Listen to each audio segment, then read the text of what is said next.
आज रोषे कला बेले गाड़ी शुणा पड़े मुझे भावी नी। Hello friends, welcome back to another mini blog. आज 4टार बाहर को आसी देखला बेलू मेघ पवन पलि आसला।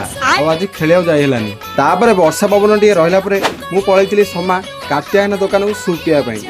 आउ भाईना गरम गरम सूप काढ़ी दे देते। सूपटा टे अलणा था बट चलो। आउ घर आसी देखला बेलू बाबा चिंगुड़ी आनी दे देते। आउ बोऊ कहली दे आज मुझे बने दूसरी। आउ गोटे हाथ में भिड करके तेल पकेला बेलू तेल जाक तले पड़गला। बोऊ कि देखुन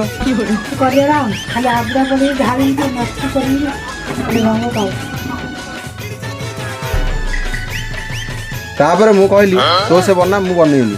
तापर पियाज कंचा मरच अदा रसुण पकईकी तापर हलदी पकई देतिला। आगर टमाटो मरच पियाज पूरा ग्राइंडर करी रेडी करी रखितिला।